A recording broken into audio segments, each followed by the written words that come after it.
Shalom Bapak Ibu Saudara. Lebih semangat lagi karena ini Natal ya. Shalom Bapak Ibu Saudara. Yes, puji Tuhan. Saudara, hari ini kita memperingati ya, dan seluruh dunia ya, memperingati kelahiran Yesus. Memang kalau bicara di Alkitab nggak ada disebutkan tanggal, dan itu seringkali jadi perdebatan ya. Apakah Yesus benar-benar lahir tanggal 25? Tapi hari ini kita nggak akan habiskan waktu untuk membahas itu, Saudara. Karena bagi kita yang terpenting itu bukanlah tanggal berapa Yesus lahir. Karena Alkitab tidak mencatat pun mungkin itu juga bukan sesuatu hal yang terlalu penting gitu. Tapi yang penting adalah bahwa faktanya Yesus telah lahir ke dunia dan hari ini kita memperingatinya. Saudara, ada satu lagu Natal yang liriknya begini. Happy birthday Jesus, I'm so glad it's Christmas. Selamat ulang tahun Yesus. Nah, itu satu istilah yang diadopsi dari cara kita ya. Sebenarnya di surga mungkin tidak ada ulang tahun, tapi karena kita hidup di dunia, kita mengatakan happy birthday Jesus. Selamat ulang tahun Yesus. Dan hari ini kita sedang memperingati kelahiran Yesus, kita sedang memperingati, merayakan ulang tahun Kristus. Nah, yang menarik Saudara, biasanya setiap orang yang berulang tahun, dialah yang akan mendapatkan kado gitu ya. Dan bahkan ketika orang lahir pun biasanya orang itu akan diberikan kado oleh orang lain. Tetapi Saudara, yang menarik dalam ulang tahun Yesus yang kita peringati hari ini, yang kita rayakan hari ini, justru kita sedang mengingat bahwa Yesus sudah memberikan kado yang begitu besar bagi kita. Yesus sudah memberikan hadiah yang besar. Kelahiran Yesus justru adalah kado yang sangat indah. Kado yang tidak ternilai. Ya, kita tahu bersama. Kado itu adalah keselamatan. Kita yang berdosa diampuni oleh Dia. Dan itu kado yang nggak terbayar dan tidak terbeli, Saudara. Saudara, jadi itulah hadiah terbesar dan Yesus sudah memberi kita hadiah. Dan hari ini kita akan belajar tentang bagaimana caranya kita tukar kado dengan Yesus. Saudara, nanti juga ada tukar kado ya, beberapa jemaat ada. Dan yang menarik begini ya, kalau tukar kado itu kan biasanya, budgetnya ada minimal, misalnya budget 100.000. Kenapa harus ada budget? Supaya kadonya equal, kadonya senilai gitu loh. Jadi nggak ada yang ada 1 juta, ada yang 100.000, jadi nggak timpang gitu. Biasanya tukar kado seperti itu, tetapi hari ini ketika saya bicara kita tukar kado sama Yesus, sebenarnya nggak setimpal, Saudara. Sebenarnya tidak jauh sekali dan tidak layak sebenarnya. Tapi Saudara, kita yang sudah menerima kado, lalu kita memberikan kado kepada Tuhan bukan untuk membalas kebaikannya. Karena sesungguhnya kita nggak bisa balas kebaikan Tuhan. Ya. Tetapi kado itu adalah respon kita yang benar sebagai orang yang sudah menerima kado dari Tuhan. Nah, apa kado Natal yang akan kita berikan kepada Tuhan? Mari kita belajar dari kisah orang Majus yang dicatat dalam Matius 2, ayat 1-12. Saudara, kita baca ayat ini bergantian ya. Tetapi kita baca ayat 1 dan 2 dulu saja. Ada di depan, saya ayat 1, saudara ayat yang kedua. Kalau sudah dapat katakan amin. Kalau sudah dapat katakan amin. Amin. Yuk kita baca, saya ayat 1 dan 2. Demikian firman Tuhan, sesudah Yesus dilahirkan di Bethlehem, di tanah Yudea pada zaman Raja Herodes, datanglah orang-orang Majus dari timur ke Yerusalem. Ayat 2, 1, 2, 3.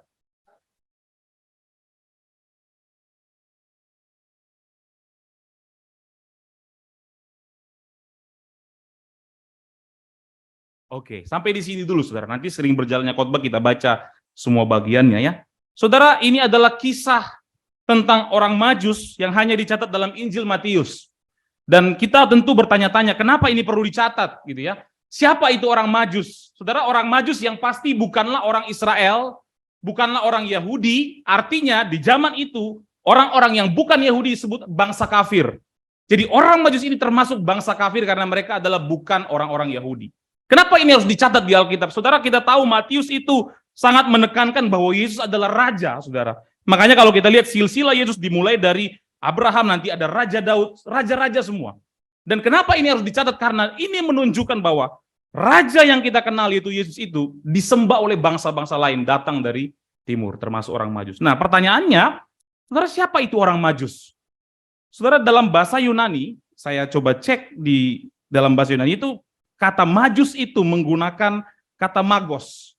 Dan kata ini termasuk jarang ditemukan di dalam Alkitab ya. Di dalam Perjanjian Baru ada beberapa kali muncul, contohnya di dalam Kisah Rasul 13 ayat 6, dan ada juga di dalam Kisah Rasul 13 ayat 8, Saudara bisa lihat sendiri di depan. Dan kata magos ini ditujukan untuk ahli-ahli sihir. Orang-orang yang mempunyai kekuatan supranatural tapi bukan dari Tuhan. Mereka punya kekuatan sihir, dan kata magos dipakai untuk orang-orang Majus. Lalu kita akan bertanya, apakah mereka termasuk ahli-ahli sihir yang punya kekuatan supranatural bukan dari Tuhan? Saudara, kita akan lihat lagi, saudara. Kemungkinan besar mereka memang memiliki satu kemampuan, karena kalau kita melihat orang-orang Majus ini sangat bergantung kepada penampakan bintang. Tadi kita baca di ayat 1 itu ya, mereka benar-benar mencari Tuhan dengan tanda bintang. Jadi istilah magos ini seringkali ditujukan kepada orang-orang yang memang menjadi penasehat dalam kerajaan di timur, saudara, yang kemungkinan timur itu adalah Persia. Jadi mereka penasehat raja, tapi memang mereka punya keahlian perbintangan. Dan ini membuat kita bingung. Ahli perbintangan itu ada dua, saudara. Apakah dia astrolog atau astronom? Ya, jadi astrologi dan astronomi itu dua hal yang berbeda, saudara. Apa bedanya? Saudara, kalau astronomi dulu ya. Astronomi itu berbicara kepada satu penelitian sains tentang benda-benda langit. Jadi mereka mengamati pergerakan benda langit. Makanya muncullah kan kita tahu ada bumi, ada Merkurius, Venus, tata surya semua. Itu dipelajari dalam astronom. Mereka melakukan penelitian. Dan apakah di zaman itu sudah ada astronomi? Kemungkinan sudah. Tetapi mungkin tidak secanggih sekarang. Orang-orang mungkin belum bisa menggambarkan, belum bisa meneropong sampai ke sana. Tapi sudah ada orang-orang yang kemungkinan meneliti itu. Kemungkinan orang Majus ini. Atau kemungkinan kedua, orang Majus ini bukan astronom, tetapi astrolog. Astrologi itu berbeda dengan astronomi, saudara. Saudara, astrologi itu lebih kepada hal-hal mistis. Jadi mereka melihat bintang, lalu mereka menafsirkan dengan ilmu yang mereka miliki, jadi muncullah satu penafsiran. Makanya kalau kita kenal sekarang juga itu zodiak itu ya, itu astrologi, saudara. Beda dengan astronomi. Sehingga orang bisa lihat, oh bintangnya Sagittarius, Scorpio, oh hidupmu akan seperti itu. Itu bicara tentang hal-hal mistik. Bagi orang astronomi, astrologi hanyalah bualan orang-orang yang tidak berpendidikan seperti itu. Nah, pertanyaannya, siapakah orang Majus ini? Apakah mereka astrologi, punya kemampuan itu dan menafsirkan dengan kemampuan sihir, atau mereka memang orang-orang yang meneliti itu? Saudara, sukar sekali dipastikan, tetapi paling tidak dua kemungkinan ini bisa kita lihat bahwa mereka adalah orang-orang yang ahli dalam perbintangan. Tetapi intinya begini, siapapun orang Majus ini, baik mereka astronom, apalagi kalau mereka astrolog, saudara, di sini kita bisa melihat bagaimana Tuhan memberikan anugerah kepada mereka. Bahkan kalau mereka adalah orang-orang yang ahli sihir, Tuhan memberikan anugerah, memberitahukan kepada mereka kelahiran Sang Mesias. Saudara, perhatikan di ayat 2, coba slide-nya. Mari kita baca ayat ini sekali lagi ya. 1, 2, 3. Dan bertanya-tanya, di manakah dia raja orang Yahudi yang baru dilahirkan itu? Kami telah melihat bintangnya di timur, dan kami datang untuk menyembah dia. Perhatikan saudara, waktu mereka sampai di Yerusalem, mereka bertanya, di manakah raja orang Yahudi? Mereka tidak bilang gini, di manakah bayi yang akan menjadi raja Yahudi? Bukan. Mereka bilang bahwa di manakah raja orang Yahudi? Artinya saudara, orang Majus ini yang mereka tidak pernah membaca kitab suci, yang mereka bukanlah bangsa Yahudi, saudara, namun dengan iman mereka berkata, di manakah dia raja Yahudi? Bukan yang akan menjadi raja. Saudara, ini iman yang luar biasa bahwa mereka tahu Yesus yang lahir itu pada hakikatnya dia adalah raja, Mesias yang sudah dinubuatkan. Mereka katakan, di manakah dia raja orang Yahudi? Saudara, ini iman luar biasa, ya. Dan ini juga menjadi petunjuk bagi kita bahwa orang Majus punya pandangan yang berbeda tentang Yesus sebagai raja daripada orang murid-murid. Saudara, kalau saudara ingat khotbah saya beberapa minggu yang lalu, ketika Yesus mati di kayu salib, ada 2 murid yang berjalan ke Emmaus. Mereka begitu kecewa. Kenapa? Karena Yesus yang mereka pikir akan menjadi raja Israel, ternyata mati di kayu salib. Pandangan murid-murid Yesus raja adalah raja secara fisik yang membebaskan mereka. Sehingga mereka bilang, raja itu akan menjadi raja nanti. Tapi orang Majus bilang, dia sudah menjadi raja sejak lahir. Bahwa dia adalah raja yang kekal. Ini satu iman yang sulit sekali kita mengerti kalau seandainya iman ini hasil karena usaha mereka. Tidak mungkin, saudara. Orang-orang Yahudi, murid-murid Yesus saja tidak punya iman seperti ini. Tapi orang Majus bisa bilang, di manakah dia raja Yahudi? Saudara, ini satu iman bahwa keyakinan mereka akan raja, itu berbicara tentang keyakinan mereka bahwa Yesus itu adalah Mesias yang dijanjikan di dalam perjanjian lama. Saudara, inilah pekerjaan Tuhan yang luar biasa. Inilah anugerah Tuhan. Bagaimana seorang kafir seorang yang hidupnya jauh dari Yerusalem. Mereka tidak pernah belajar kitab suci, tapi mereka bisa percaya Yesus sebagai Mesias. Saudara, kalau ini bukan anugerah Tuhan, sangat mustahil mereka bisa seperti itu. Nah, Tuhanlah yang membuat orang-orang Majus ini percaya kepada Yesus, dan inilah anugerah Tuhan. Saudara, sampai di sini kita sama ya dengan orang Majus. Kita pun saudara bangsa kafir ya, bangsa yang non-Yahudi. Tapi Tuhan menyatakan dirinya kepada kita. Kita kenal dia sebagai Mesias kita. Itu semua anugerah Tuhan. Saudara, kita mungkin akan bertanya, kenapa ya Tuhan memilih orang Majus ini?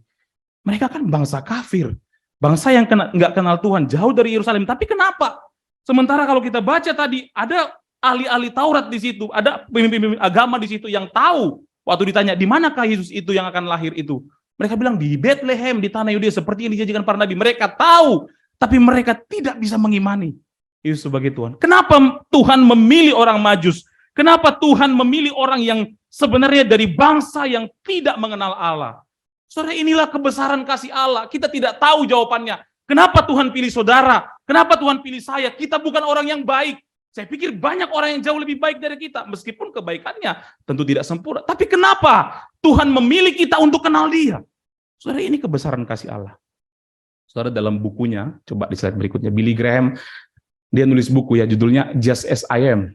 Dia bilang begini, dia ada satu tulisannya dalam buku, dia bilang gini, ketika nanti aku bertemu Tuhan Yesus, dia udah di surga sekarang ya, sudah pulang ke rumah Bapa. Tapi dia bilang, ketika aku bertemu Tuhan Yesus di surga, hal yang pertama yang aku akan tanyakan kepada dia adalah, Tuhan, mengapa engkau memilih aku? Kenapa engkau memilih Roni? Kenapa engkau memilih jemaat GPB? Saudara, kita tidak tahu. Tapi itulah kebesaran kasih Allah. Saudara, kita tahu Billy Graham ini, saya pernah cerita, dia bukan anak remaja yang baik. Oh, dia nggak pernah ke gereja, saudara. Mamanya majelis, kan saya pernah cerita ya. Mamanya majelis, dia tidak pernah ke gereja, dia tidak pernah tertarik. Tetapi satu momen, Billy Sunday buat KKR sama dia kan. Billy Sunday ada KKR, lalu dia dipaksa sama mamanya, ikut kamu KKR itu 3 hari. Dia nggak mau, tapi bilang, kalau kamu nggak ikut KKR, kamu nggak dapat uang jajan. Dia datang ke KKR supaya dapat uang jajan, bukan karena iman. Tetapi dalam KKR itu Billy Sunday menegur dia. Jadi kalau ceritanya saudara yang nggak pernah dengar, jadi Billy Sunday khotbah, dia bicara tentang anugerah Tuhan. Saudara, kita adalah manusia berdosa. Lalu dia lihat ada Billy Graham di depan, dia tunjuk, kamu adalah pendosa. Itu hari pertama. Ketika hari pertama Billy Graham bilang, kok gue ditunjuk-tunjuk nih. Dia pikir saya harus pindah ke belakang hari kedua supaya saya nggak ditunjuk. Saudara, dia pindah hari kedua ke belakang. Billy Sunday khotbah lagi, kita orang berdosa. Dia lari ke belakang, dia tunjuk lagi Billy Graham, kamu orang berdosa, kamu diampuni Tuhan. Wah, dia makin kaget, saudara. Di hari ketiga dia mikir, saya di depan ditunjuk, di belakang ditunjuk. Terus dia lihat ada choir di sini, di belakang pengkhotbah. Saya duduk jadi choir aja, penyanyi, penari ya. Duduk di belakang. Billy Sunday khotbah di hari ketiga. Tuhan mengasihi kita, dia balik. Kamu orang berdosa, dia tunjuk kepada Billy Graham. Tapi yang ketiga itu, Billy Graham tersentak. Dia menerima anugerah Tuhan. Dia bertobat. Saudara, bukan orang yang baik. Makanya dia bilang, kenapa Tuhan pilih saya? Dia bukan cuma percaya Yesus, tapi dia juga menjadi berkat banyak orang yang percaya Yesus lewat pelayanan Billy Graham. Saudara, kenapa Tuhan pilih saudara? Itu adalah satu misteri Tuhan. Tapi itu juga menunjukkan sebuah kebesaran kasih Allah. Amin, saudara? Ya, cuma satu orang ya. Amin. Ya. Saudara, kita tidak bisa jawab, tapi kita tahu alasannya adalah kasihnya. Jadi waktu Tuhan taruh iman kepada kita, itu karena kasih Tuhan. Ketika Tuhan taruh iman kepada orang Majus untuk mempercayai Sang Mesias, Sang Raja itu anugerah Tuhan bagi mereka. Jadi baik orang Majus maupun kita adalah orang-orang yang sudah menerima kado itu. Kado keselamatan yang begitu besar, yang tidak dapat dibayar dengan apapun, saudara. Kita sudah menerima kado dari Tuhan. Nah, pertanyaannya, saudara, setelah kita menerima kado, apa respon kita? Apa kado yang kita berikan kepada dia? Tukar kado tadi. Nah, kita akan belajar dari orang Majus ini, saudara. Yang pertama, apa kado yang diberikan orang Majus kepada Tuhan? Yang pertama itu, kado yang mereka berikan adalah perjumpaan. Apa ya maksudnya ini? Saudara, di ayat 2 tadi, dikatakan begini, di manakah dia, raja orang Yahudi yang baru dilahirkan itu? Mereka tanya, kami sudah lihat bintangnya di timur, dan kami datang untuk bertemu dan menyembah dia. Saudara, perhatikan orang Majus, benar-benar tujuannya datang hanya untuk berjumpa dengan Sang Mesias dan menyembah Sang Mesias. Bahkan di ayat 11 juga diterangkan, saudara, ketika mereka ketemu dengan Yesus, coba Di slide berikutnya. Maka masuklah mereka ke dalam rumah itu dan melihat anak itu bersama Maria, ibunya, lalu sujud menyembah Yesus. Saudara, orang Majus ini adalah bangsa yang tidak kenal Allah tadi. Namun mereka menerima hadiah, mereka bisa percaya kepada Mesias. Dan ketika mereka percaya menerima anugerah, menerima kado dari Tuhan, mereka pun meresponinya dengan memberikan sebuah kado. Apa itu? Yaitu perjumpaan dengan Tuhan. Mereka kejar perjumpaan itu. Mereka datang jauh-jauh dari timur, saudara. Timur itu cukup jauh. Mereka datang mencari Tuhan. Mereka kejar perjumpaan itu. Bukan karena mereka mau mencari keselamatan. Bukan. Tapi karena mereka sudah menerima itu, sudah menerima anugerah itu, maka respon mereka mengejar perjumpaan itu. Justru setelah mereka percaya bahwa Yesuslah Mesias. Saudara, ini respon yang baik. Jadi anugerah itu menggerakkan orang Majus untuk berjumpa dengan Tuhan dan menyembah Dia. Dan kita tahu, saudara, di dalam perjumpaan itu, next ya, dalam perjumpaan itu, untuk sampai kepada perjumpaan, ada proses yang tidak mudah yang dilewati orang Majus. Saudara, saya tadi katakan mereka dari timur, ya, cukup jauh, mereka adalah orang-orang yang penting dalam kerajaan. Mereka bukan pengangguran, saudara. Mereka orang-orang yang terhormat, yang kaya, yang tinggal di tempat yang nyaman. Tetapi saudara, untuk mengejar perjumpaan dengan Yesus, mereka tinggalkan kenyamanan itu. Mereka datang menuju Yerusalem sampai tiba di Bethlehem. Dan saudara, menurut para penafsir, orang-orang Majus ini justru membutuhkan waktu 1 tahun lebih ya untuk bisa bertemu Yesus. Jadi kalau saudara lihat di ayat 11 itu, coba ayat 11. Nah, dikatakan maka masuklah mereka ke dalam rumah, bukan lagi di kandang domba, tapi sudah di dalam rumah. Makanya kalau ada gambar seperti ini, saudara, kan seringkali orang Kristen menggambarkan orang Majus itu benar-benar Yesus baru-baru lahir di kandang domba, lalu mereka menyembah Dia. Saudara, ini kurang tepat ternyata, karena orang Majus membutuhkan waktu sekitar 1 tahun lebih untuk berjalan mencari Yesus itu. Sehingga gambar yang kemungkinan agak tepat itu seperti ini. Yesus sudah agak gede dikit, mungkin setahun lebih lah gitu ya. Baru mereka ketemu Yesus. Saudara, ini waktu yang tidak gampang, ini perjalanan yang tidak mudah di tengah-tengah keadaan mereka sebagai orang-orang yang terbiasa dengan hidup nyaman. Tetapi saudara, karena mereka sudah menerima anugerah itu, mereka meresponinya dengan mengejar perjumpaan dengan Yesus. Meskipun prosesnya tidak mudah, tantangannya berat, tetapi mereka berjuang untuk bisa terus memiliki perjumpaan dengan Tuhan. Prosesnya tidak mudah. Dan saya pikir, saudara dan saya, ada waktunya kita juga mengalami tantangan yang sama dengan orang Majus. Saudara, perjumpaan kita dengan Tuhan apa sih? Ketika kita berdoa, bersaat teduh di rumah, beribadah di sini, membaca Alkitab. Dan itu ada tantangannya enggak? Oh, banyak, saudara. Banyak sekali tantangannya ya. Rasa malas, rasa capek gitu ya. Bahkan tidak sedikit rasa jenuh. Bahkan ada orang-orang yang sudah kecewa dengan Tuhan karena merasa kok hidup gua kayaknya begini amat. Sehingga tidak ada kerinduan untuk berjumpa dengan Tuhan. Saudara, ada tantangan, ada proses yang tidak mudah. Tetapi saudara, ini bisa seringkali menghambat perjumpaan kita dengan Tuhan. Tapi hari ini kita mau belajar dari orang Majus ini. Ketika mereka menerima anugerah Tuhan, mereka terus memperjuangkan perjumpaan dengan Tuhan Yesus. Dan kalau kita lihat yang berikutnya, saudara, orang Majus ini tetap antusias mengejar perjumpaan dengan Tuhan di tengah ketidaktertarikan orang lain. Gak banyak yang tertarik dengan perjumpaan. Coba kita lihat ya. Bayangkan gini, waktu mereka tiba di Yerusalem, jadi orang Majus sudah jalan jauh nyampe di Yerusalem, apa yang mereka lakukan? Mereka bertanya kan? Mereka bertanya kepada para imam di sana dan Eliator, di manakah Mesias itu? Saudara, para imam jawab, di Bethlehem di tanah Yudea. Tapi cuma sampai situ. Para imam tidak antusias, di Bethlehem di tanah Yudea. Yuk ikut, gue juga pengen nyembah Dia. Enggak ada, saudara. Lalu kalau kita lihat respon Herodes ketika ditanya itu, dia pun tidak tertarik. Memang dia punya trik waktu itu. Dia bilang, tolong cari, kasih tahu saya tempatnya di mana, nanti saya sembah Dia. Padahal bukan. Herodes justru ingin bunuh Dia. Kita tahu ya. Dia ingin membunuh Yesus karena dia tidak mau ada raja lain selain Dia. Saudara, tidak ada yang tertarik dengan kelahiran Yesus. Tidak ada yang tertarik dengan, saudara, perjumpaan dengan Yesus. Yesus hadir dalam kesederhanaan di kandang domba. Siapa yang tertarik? Kalau bukan karena iman. Saudara, kemarin saya dengar ada lihat berita, saudara. Ada Mesias baru yang muncul di Yahudi. Namanya Tanuk Slome Yehuda gitu namanya. Dia Mesias baru. Saya lihat videonya, orang-orang Yahudi itu, tapi saya nggak tampilin di sini ya. Orang Yahudi itu, bahkan para rabi yang sudah tua, mereka cium tangan, mereka mau hormat. Tapi Mesias ini, saudara bisa cari di internet, di YouTube banyak. Mesias ini, dia datang dalam kemewahan, dia punya mobil mewah, ada supirnya, ada pengawalnya. Tapi rabi-rabi itu percaya gitu. Ini tertarik. Orang kalau dengar seperti ini, ada orang yang keren. Dan dia, kenapa diakui Mesias oleh sebagian mereka? Karena dia bisa menyembuhkan beberapa anak kecil katanya. Dan kalau kita bandingkan dengan Mesias yang sejati, lahir dalam kesederhanaan, nggak ada yang tertarik, saudara. Di zaman itu saya pikir orang-orang di Yerusalem pun mungkin ketika ditanya, kalian tahu Yesus nggak? Di mana? Oh nggak tahu, nggak ada yang tertarik. Tapi di tengah tidak adanya yang tertarik berjumpa dengan Yesus, orang Majus mengejar terus itu.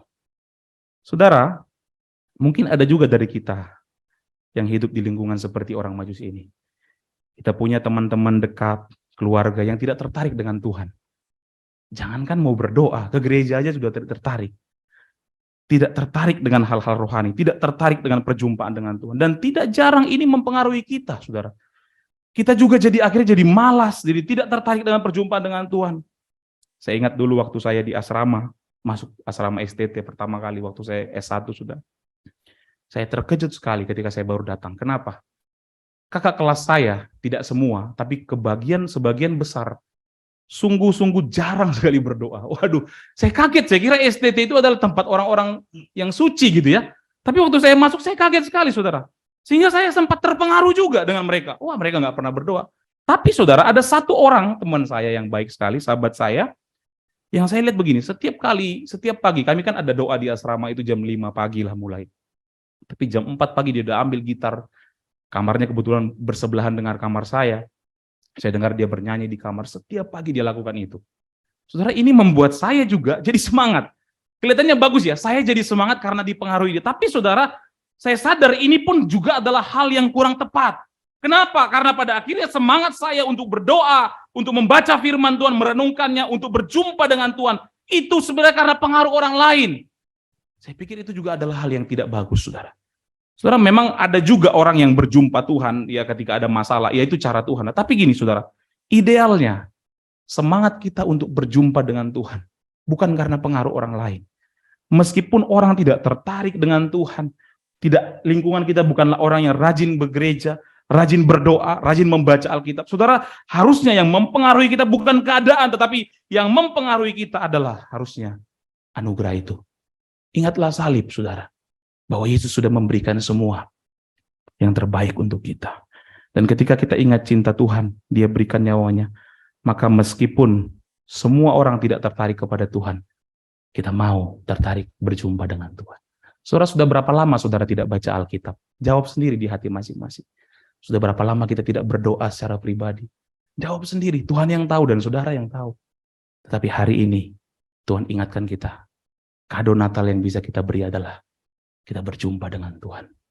Dan dalam perjumpaan itu saya percaya ada kekuatan yang Tuhan beri untuk kita menjalani hidup. Saudara, saya ajak kita semua hari ini, di momen Natal, ambil komitmen untuk memberikan kado yang pertama.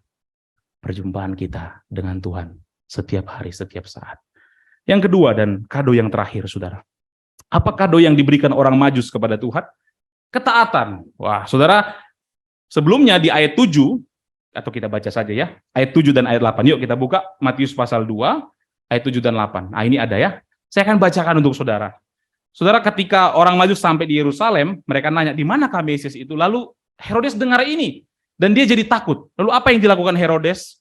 Lalu dengan diam-diam, Herodes memanggil orang-orang Majus itu dan dengan teliti bertanya kepada mereka, bila mana bintang itu nampak. Kemudian ia menyuruh orang Majus itu ke Betlehem. Katanya, pergi dan selidikilah dengan seksama hal-hal mengenai anak itu. Dan segera sesudah kamu menemukan dia, kabarkanlah kepadaku.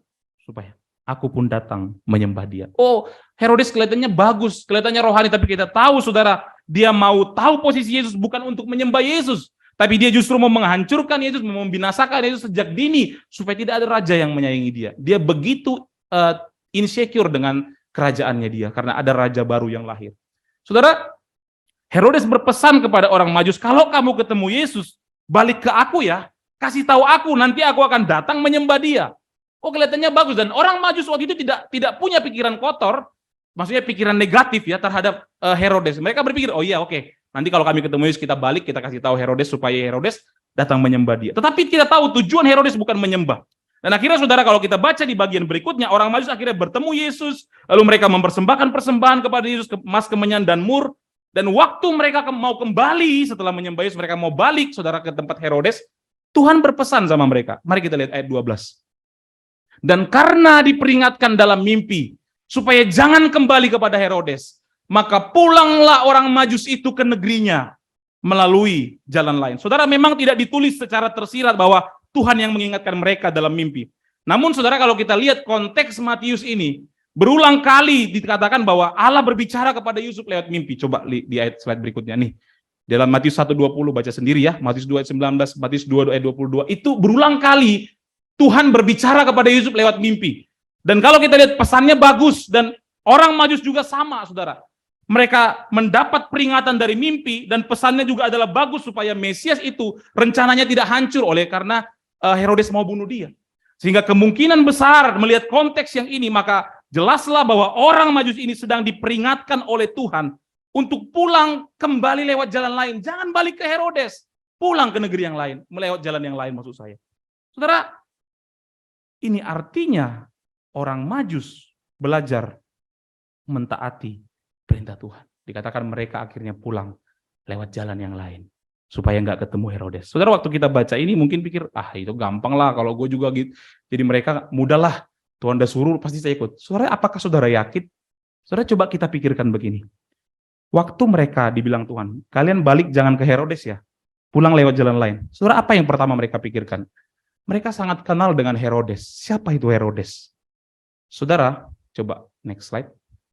Herodes itu, next lagi, itu adalah raja yang terkenal sebagai raja yang paling sadis. Bahkan catatan sejarah mengkonfirmasi itu. Saudara, sadisnya Herodes gini, dia punya banyak istri ya, dan tidak untuk ditiru, dia punya banyak istri, tetapi saudara, suatu kali ada seorang istrinya yang diduga selingkuh. Dia cemburu, padahal dia pun sebenarnya kasihnya dia kepada istri dibagi-bagi kan, karena istrinya lebih dari satu. Tapi karena istrinya selingkuh, dia cemburu sama istrinya. Apa yang dia lakukan? Dia bunuh istrinya. Saudara, bukan cuma itu, Herodes ini juga pernah membunuh 3 orang anaknya. Dan salah satu kisah yang mengerikan adalah anaknya yang dibunuh gini. Jadi dari banyak anaknya Herodes, dia pilih satu, nanti kamu yang akan gantikan saya sebagai raja. Wah, anaknya senang. Dia keluar, wah, nanti kalau bapak gua mati, gua jadi raja. Wah, dia teriak-teriak orang, nanti kalau bapak gua mati, dia jadi raja. Herodes dengar. Dia bilang gini, kurang ajar ini anak saya. Berarti dia pengen saya cepat mati. Cuman ngomong gitu doang anaknya. Saudara, apa yang tahu? Apa yang terjadi? Dibunuh anaknya. Mati. Saudara. Wah, Herodes ini sadis. Dan saudara, Herodes pernah bicara begini kepada rakyatnya. Kalau saya mati, saya minta semua anak laki-laki di kerajaan kita dibunuh. Kenapa? Supaya jangan keluarga saya saja yang sedih. Tapi ibu-ibu orang tua semua juga sedih. Saudara, ini orang yang sadis. Saudara. Sehingga, dan saya pikir, orang Majus tahu Herodes. Waktu mereka memilih, Tuhan bilang, jangan balik ke Herodes. Maka apa yang mereka pikirkan? Wih, kita ngadapin raja yang kejam gitu ya. Raja yang sadis, kita bisa mati dibunuh. Kita bisa dicari jadi buron, bisa saja itu terjadi. Herodes ini raja yang gila. Bahkan ada yang bilang, saudara begini, lebih enak maaf ya, jadi babinya Herodes daripada jadi anaknya. Karena kalau babi itu potongnya jelas bulan berapa gitu. Tapi anaknya tiba-tiba dia bisa bunuh kalau dia lagi nggak mood. Ini Herodes, raja yang benar-benar sadis, saudara. Dan waktu orang Majus mendengar perintah, pesan dari Tuhan, jangan kembali ke Herodes. Saya pikir di dalam pikiran mereka, saudara, mereka kenal Herodes, mereka pasti memikirkan resiko bagaimana kalau Herodes kejar kita, dia punya banyak pasukan, dia bisa cari kita, dia bunuh kita. Saudara, resiko ini ada, saudara. Tetapi orang Majus ini mereka memilih taat kepada Tuhan, meskipun mereka harus bayar harga, ada pengorbanan, ada hal yang mereka korbankan, tetapi mereka memilih taat sebagai kado mereka kepada Sang Mesias itu. Saudara, ketaatan itu bisa menjadi kado kita kepada Tuhan di momen Natal. Dan sekali lagi, saudara, ketaatan kita beda dengan ketaatan orang yang di luar Kristus. Saudara, ketaatan kita itu bukan untuk diselamatkan, bukan sama sekali, tetapi ketaatan itu adalah bukti bahwa kita adalah orang-orang yang sudah diselamatkan, saudara. Ketaatan itu adalah bagian dari discipleship, pemuritan kita. Waktu kita sudah menjadi murid Yesus, kita belajar taat. Dan saudara, ketaatan itu seperti apa sih sebenarnya? Apakah itu bicara semua firman Tuhan kita lakukan secara sempurna? Tidak ada yang bisa taat kalau seperti itu, saudara. Tapi kita bisa lihat, saudara, ketaatan itu dapat dirumuskan dengan satu ayat Alkitab kita ini. Coba di dalam Lukas pasal 9 ayat 23. Kita baca ayat ini sama-sama ya. 1, 2, 3. Katanya kepada mereka semua, setiap orang yang mau mengikut aku, ia harus menyangkal dirinya, memikul salibnya setiap hari, dan mengikut aku. Saudara, Yesus ngomong ini sama siapa? Dia bicara ini kepada murid yang sudah dipilih dia. Jadi Yesus waktu itu memilih muridnya, dia pilih Simon Petrus, Andreas, Yakobus, sampai 12 orang. Setelah dia pilih, artinya itu grace, anugerah bagi mereka. Mereka menerima anugerah. Tetapi setelah mereka menerima anugerah, Tuhan bilang, setiap orang yang mau mengikut aku, bukan syarat untuk dipilih, tapi karena kamu sudah ikut aku, kamu sudah menjadi muridku, maka kamu harus menyangkal diri, memikul salib setiap hari, dan mengikut aku. Saudara, inilah ketaatan yang bisa kita rumuskan dalam satu ayat. Ketaatan itu bicara bagaimana kita menyangkal diri, memikul salib, dan mau mengikut Tuhan. Saudara, ini penting sekali sebagai umat pilihan kita perlu dimuridkan. Kita perlu menyangkal diri, memikul salib. Kenapa saudara ini penting? Supaya kita jangan jadi orang Kristen yang mereduksi firman Tuhan. Saudara, banyak kelompok Injili, mohon maaf ya, kelompok Injili saya ketemu yang akhirnya ekstrim, saudara. Memang kita tahu gini, dalam kekristenan ada 2 ekstrim yang tidak boleh kita ikutin. Ekstrim pertama gini, mereka bilang, ya lebih ke legalistik ya. Dia bilang, kalau kamu mau masuk surga, kamu harus taat, tidak boleh buat dosa. Hanya itu yang diajarkan. Dia tidak ajarkan salib. Ini salah.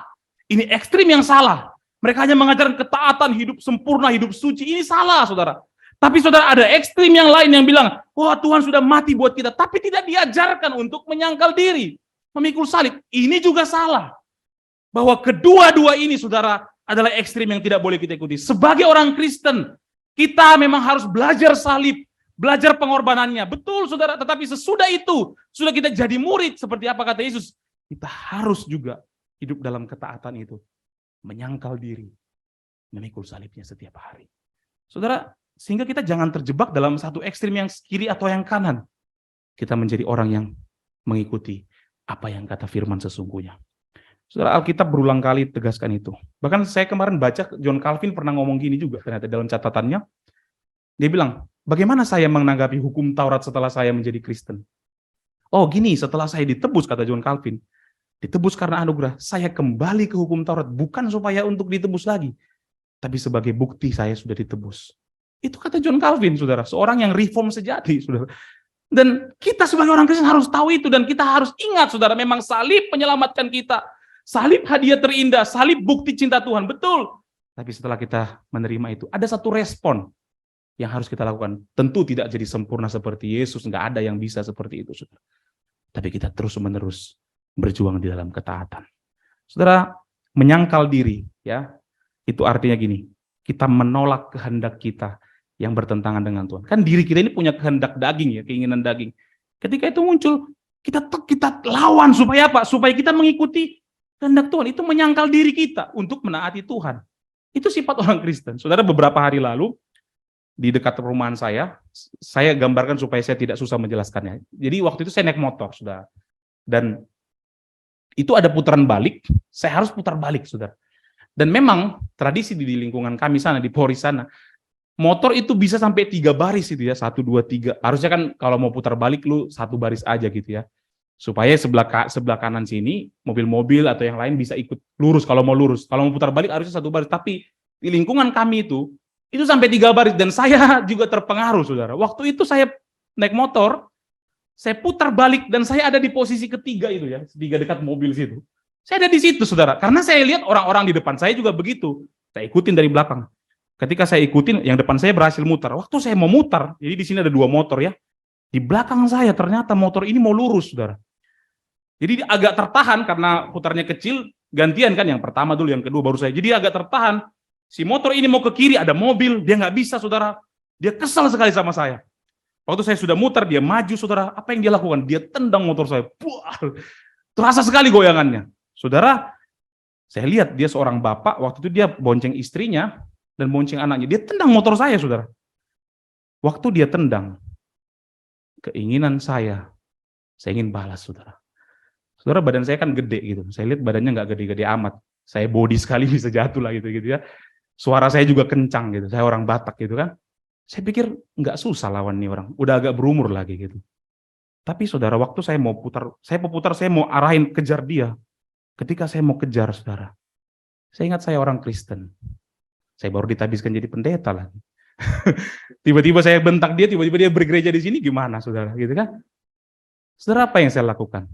Meski sulit ya, meskipun ini perkara kecil, saya menyangkal diri Tuhan, saya bilang, Tuhan, tolong saya putar balik, saya sampai rumah.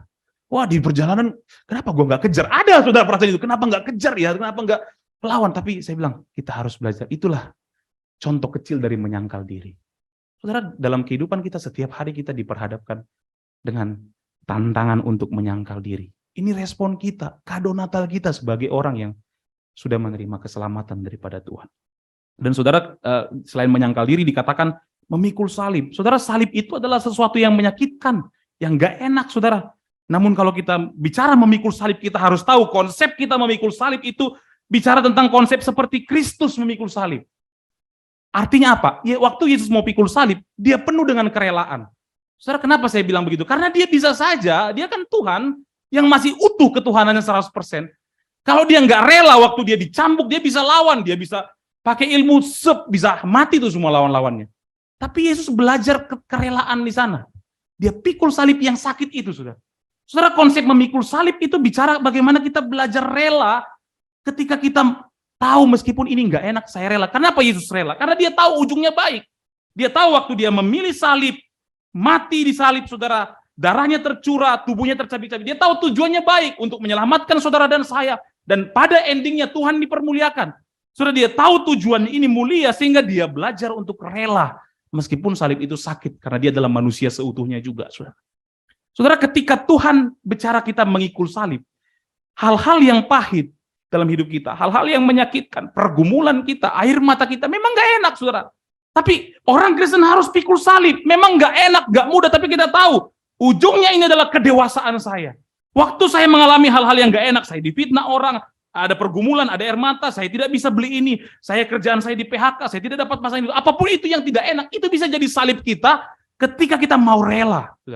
Jadi kalau saudara punya pergumulan, lalu air mata yang sulit, yang penyakit apapun, tapi saudara mengeluh terus, saudara sebelum berhasil memikul salib. Memikul salib itu adalah belajar rela. Walau yang kita terima nggak enak, walau yang kita terima pahit, walau banyak air mata, saya mau rela karena saya tahu ujungnya adalah pekerjaan yang mulia. Bagaimana kita semakin hari, semakin dewasa di dalam Tuhan. Saudara, dan inilah yang dimaksud dengan ketaatan. Dan saya percaya, ketika kita mengerjakan ketaatan di dalam Kristus, Tuhan pasti tolong kita. Saudara, orang-orang Majus ini mampu taat pun, saya percaya bukan karena mereka, tapi karena Tuhan berikan mereka kemampuan. Saudara, ketika orang Majus bertemu Yesus, ya kita tahu ya, mereka mempersembahkan emas, kemenyan, dan mur. Oke. Dan saya mungkin tadinya berpikir, oh itu kado mereka, emas, kemenyan, dan mur. Itu mahal, saudara. Kalau mau dibahas terlalu panjang, tapi itu kenapa itu dipersembahkan? Karena budaya mereka, kelahiran seorang raja memang harus mempersembahkan itu, dan itu harganya mahal. Saudara, saya berpikir tadinya, oh itulah kado yang diberikan orang Majus. Tapi setelah kita belajar tadi, ternyata kado yang diberikan orang Majus bukan cuma itu, memang itu juga persembahan mereka, tapi ternyata kado yang lebih bernilai, ternyata sikap mereka, saudara. Bagaimana mereka mengejar perjumpaan dengan Tuhan, membangun hubungan dengan Tuhan, bagaimana mereka belajar taat. Itulah kado yang sebenarnya yang lebih bernilai yang diberikan orang Majus kepada Yesus. Saudara, kita mungkin juga bisa mempersembahkan kado berupa persembahan Tuhan, persembahan kita lewat gereja ini ya. Itu bagus, saudara, memberi persembahan kepada Tuhan. Itu juga bagus, tapi ada hal lain yang lebih daripada itu. Kado Natal kita adalah sikap hidup kita yang mengejar perjumpaan dengan Tuhan. Dan sikap hidup kita yang mau taat kepada Tuhan. Itulah kado yang terindah. Selamat Natal buat kita semua, dan selamat memberikan kado untuk Tuhan Yesus. Amin, kita berdoa.